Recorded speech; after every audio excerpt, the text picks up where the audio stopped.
Or if you want to go. They're gonna let you go first. Thank you. Good night. Hi, how you doing? Thanks for coming. Thank you. Oh, you're welcome. Just watch your certificate. Thank you. Oh, you're welcome. I know, that's a catch 22. Oh yeah, go for it. Appreciate it. Yeah, I think you folks could see out there on the street flat, the man who built the place, his name was actually Art Castillo. They gave the guy 2 nicknames in town. One of them he liked, Tinker Paw. Art said he liked to tinker with his paws. The nickname he was really known for, he didn't like as much, Captain Nitwit. And I talked about old timers in town. Half the people in town, they tell me they thought he was dropped too hard his head when he fell. So the town started calling that in the 40s and stuff. But Art said he came here in 1928 from San Francisco. He said in 28 nothing was here. This was a bare piece of land that he paid $500 for. The first thing he did, he said he dug the hillside out with an idiot stick, which are called a pick or shovel. He said it takes an idiot to man it. But he had to dug the hill out and he collected. He'd get all these rocks in the beach in the creek area, but he also collected the pipe. He said he collected all the wood. But when you guys look around, it'll kind of scare you. Art said he even collected the electrical parts and wiring. When he lived here, all this electricity worked. It worked up until 1997. It's disconnected now, which I'm glad, because you look around, he's strung wires, there's boxy electricity everywhere. Hey, folks, watch your step here. The sidewalk could drop off at an inch. Now, while you guys were out here, I don't know if you noticed the pillars. They're tire rims, which are stacked up in concrete together. That's what he'd use to hold the place up with. He has tire rims inside all these big rock pillars. The small pillars, he has like 1 to 2 inch pipe, which you go down the rims into the ground. So it's metal reinforced. It's stronger than it looks. Because I don't know if you guys know, about 15 years ago, we had a real big earthquake. It was called the San Simeon quake. It was a 6.5 earthquake. It knocked buildings down in Paso Robles. I had 2 people on a tour. We were inside this place at the top level during the earthquake. We ran out of here real fast. I thought half the place would be gone. But it surprised me, nothing happened to it in the earthquake. This stuff didn't even get knocked off the shelf. All this damage has been done from rain and erosion. We have big storms. He built on ground springs, his room floods out. So water takes its toll, but it does good in earthquakes. But this is what I kind of like about the place. When I'm in here by myself, sometimes I feel like a kid standing in my grandpa's workshop. My grandpa would do that in jars. I'm amazed anything's left. They put him in a rest home in 1989. He passed away at the age of 96 in 1992 in Morro Bay. But it's been abandoned since 89. People come in and take stuff. But I'm surprised you don't see graffiti. And people didn't destroy or vandalize everything. They just seem to kind of pick it apart. Now you guys watch your step. Now watch your head. Art, he was a short man. He was my size and shorter. I don't think he'd use ladders. He built it to go along. For once in my life, I feel taller under and short. He also put metal rebar inside the arches, so they're strong. So it's stronger to look. And you folks may also notice he kind of like the abalone shells. The abalone shells, they go throughout the whole property. He was never known as an abalone diver. He was actually the town's garbage man. For over 30 years, the county paid him to pick up the trash. He had the perfect job. In the 40s and 50s with his truck, he'd haul the shells off his trash where they toss them to their meat. But when Art ran out of abalone shells, he started resorting to toilet seats, which he would use toilet seats with picture frames. And that's a picture of him in there. But if you guys come by when he was living here, he'd go out on the balcony. He said he'd size people up by their looks. Now, if he liked the way you guys look, he'd let you in. He'd let a lot of people in. But he said the ones he didn't like the looks of, he'd have to chicken his fist at them, say, "Move along, small change." People said he'd get moving, he'd throw rocks, he'd throw a fit up here. But he liked to walk ladies through here. In the summer, I get ladies. They said if the old man really liked your looks, he's liable to ask you to spend the night. If that happened, they tell me he called this his woman's room. Whoa. Now, this is basically a guest room, but I think he called it the woman's room as a color. At one time, this whole room was plastered in pink. And that's what's funny about him. He built a lot of his and her stuff, but he was never known to be married or have children. The longer I'm here, more I look around. I don't know if he could find a woman brave enough to live in the place with him. But you know, Tinkerpaw was a pretty good nickname. He'd always collect or make stuff. And it's this napkin's actually from the 1939 Golden Gate Exposition in San Francisco. There's stories he works to cook at this, which he's paid. People have researched him. He was also known as a long-distance swimmer. There's documentation in the 20s. He swam into the Great Lakes, from the United States to Canada. And there's stuff in here from the 40s up into the 80s when they put them in the rest home. It looks like people liked them. There's still a couple green cards left in there.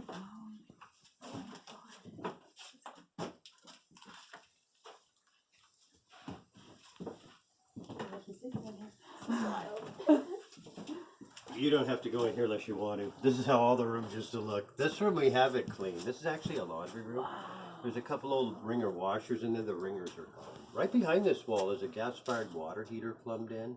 So when Art lived here, he was hooked up to the county gas, electricity, and water. The logaram here, I think he built the place before there's so many building inspectors around. One of them would come in here, they might have a heart attack.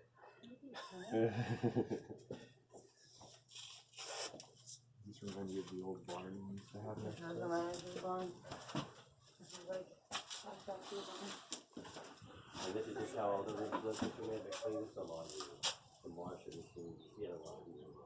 I think it's walking.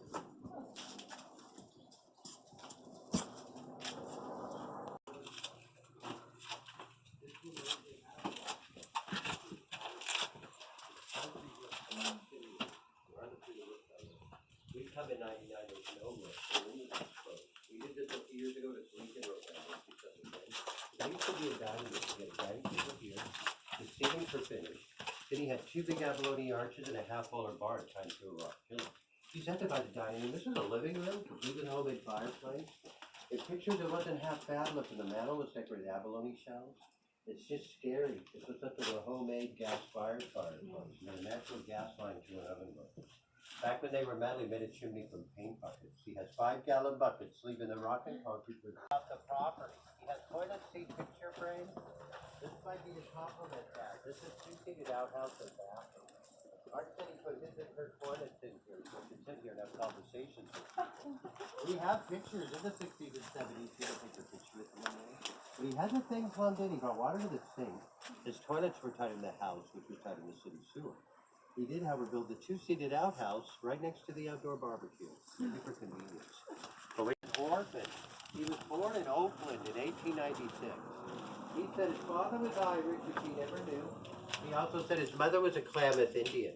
He claimed his mother died the 1906 San Francisco earthquake. She was an orphan when he was 10, but he was never known to be married, have children, brothers, sisters, any family.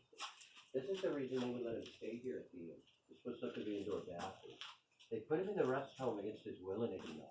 Once they removed him, they gutted the bathroom, condemned his house. He couldn't come back. But at one time, he did have a plumbed tub and shower. A lot of people still living around here, they said it didn't matter. He couldn't stand close to them long. Art said he only took a bath once a year in celebration of the rainy season, whether he needed it or not. But then when you guys get in here, he was known to like animals, which reflects in the collage. Nature, we do think kind of like the ladies. But the logaram here, I think his true love was bathroom humor. He has outhouse jokes, toilets, toilet seat picture frames, that seems to be throughout the property. And this is what's left of his bedroom. Now there's pictures, it had carpeting and a bed, most of that's gone, but you guys can see. This is what's left of the kitchen. It was eerie. I come in here in 99, I almost felt like I was breaking into his house. His canned goods are still here. He's 92 when they put him in the rest home. I don't think he's feeling too regular. He's Metamucil. With what's left in here in the bedroom, you still get a little sense of feeling kind of living with the stuff that's left. And the more you guys look around, he's a funny bachelor. Here he salvaged a baby stresser for kitchen built-in chores. This went away like the 70s, early 80s. This was called Blue Chip or S&H Green Stamps. What's up with trading stamps? Now it's sad. He was fired as a garbage man in the late 50s. He'd struggle with money. He used to own the property next door and he built the house. He lost that lot in the 60s for property taxes. So late 50s on, he had financial trouble. He let the rest help him come to vandalism.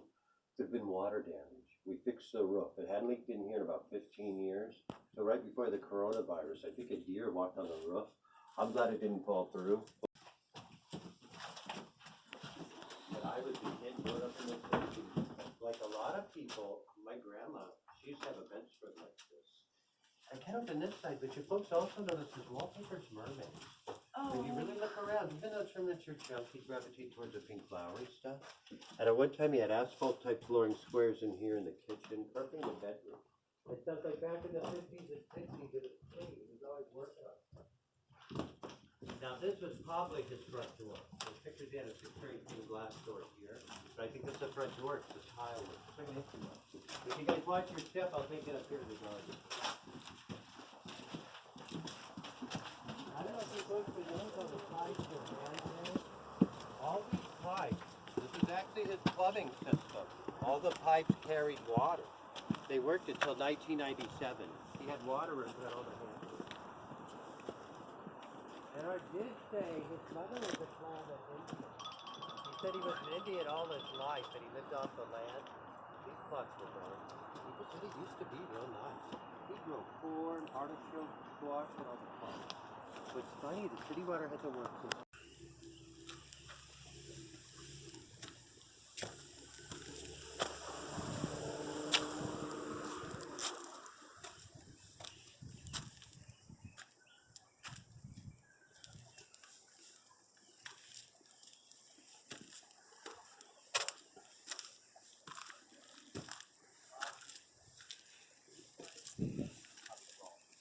But the stuff he didn't need or use, he buried.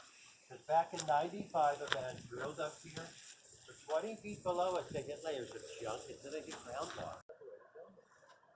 Old timers say when it's put together, you have some nice stuff. If they just put a series of whatever you get a hold of, you kind of put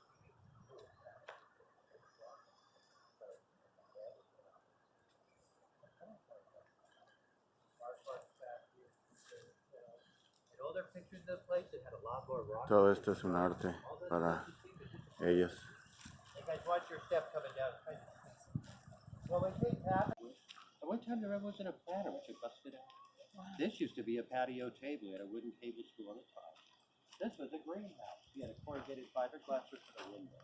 Next to the greenhouse, you had a potting shed with water coming to a sink. But you guys can see the redwood's about to finish off the potting shed, as well as take over the patio.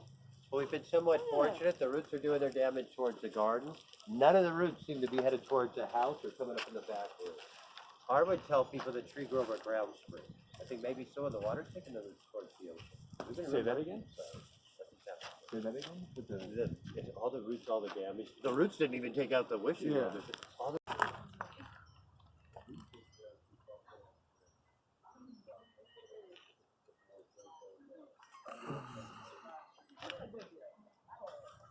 ladies up here, this woman had a right to how do you know the woman Gloria really liked maybe those aren't fossilized bones. Right, But I think I they're a know. little bit big, I hope.